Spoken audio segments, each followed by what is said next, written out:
لپا دا دعا می لکمات کو دینی ولیدا اوخ کمی بادارا پبان در تفی یلیدا تقف ما ليس لك به علم إن السمع والبصر والفؤاد كل أولئك كان عنه مسؤولا.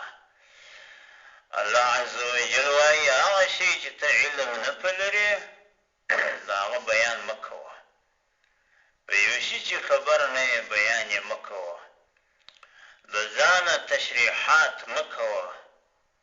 حدیث مقدس کې راځي انسان چې درواغ ووایي هغه ملایکه یو میل ځینې ګوښه سي، یو میل اندازه دا ملایکه لرې ځینې ځغلي تېښته ځینې کوي.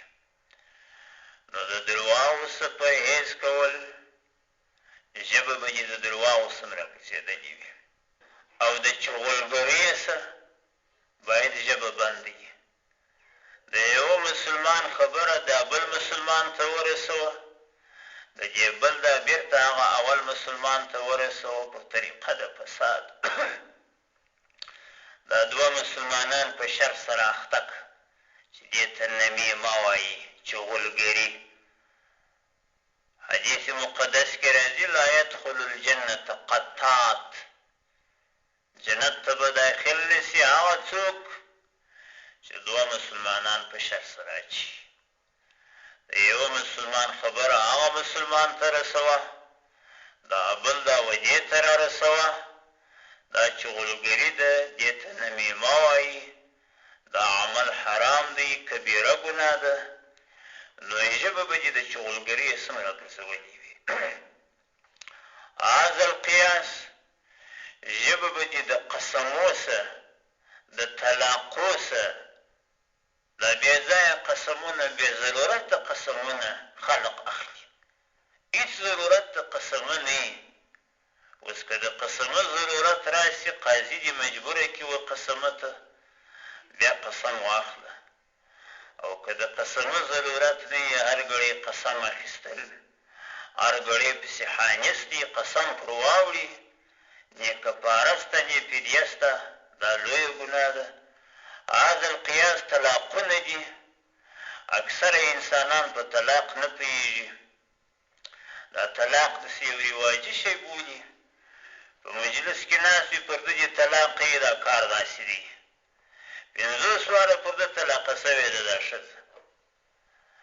ښه زموږ د فقې مسله ده چې ښځه 3 طلاقه چې ښځې ته ور ولوېده، 3 طلاقه په ټوله عمر کې، که یو سړی په ټوله عمر کې خپلې ښځې ته 3 طلاقه ور واچوي، که یو ځای 3 طلاقه وي، ای ښځې ته طلاقه یې طلاقه یې طلاقه یې، ګوره یو ځای 3 طلاقه شول.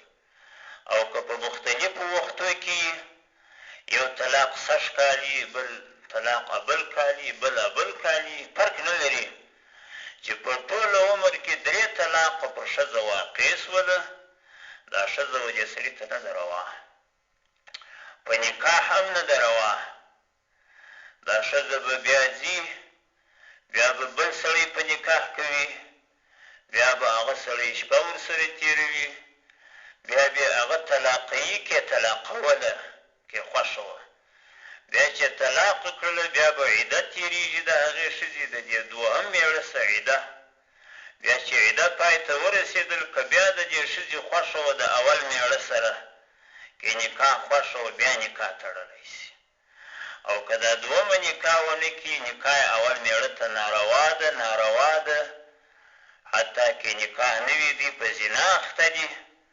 ګوره د 3 طلاقو دا حکم شو، 3 طلاقه چې په ټول عمر کې 3 طلاقه پر ښځه واقع شوله، دا ښځه د ابد دپاره و دې سړي ته حرامه ده. حتی که نږدېکت وي په زنا سره اخته دي. نو پر خلقو 50 واره دا طلاق راغلی دي. 50 واره ښځه طلاقه سوې ده، 100 واره ښځه طلاقه سوې ده. داسې یو عادي شی بولي، رواجي شی بولي، او د دې طلاق ضرورت هم نشته. دا طلاق ته مجبوري هم نشته، چا نه دی مجبوره کړی چې ته دا طلاق واخله. په خبر نه یې ښځه پر طلاقه سوې په طلاق خبر نه یې وختي ښځه پر طلاقه سوې نو دغه طلاقونه بې ځایه اخیستل طلاقونه اچول قسمونه اخیستل او بې ځایه ګپې و مسخرې کول عبث خبرې کول او ښکنځل کول فسق و فجور ویل هغه خبرې چې الله و رسول په ناراضه کېږي دا خبرې کول دا ټول حرام دي د دې ټولو شیانو څه بې ژبه راګرځولې وي دا نو د ژبې روژه ده لپا دا دعا می لکه مات کو دی نیولې ده اوښکه مې باداره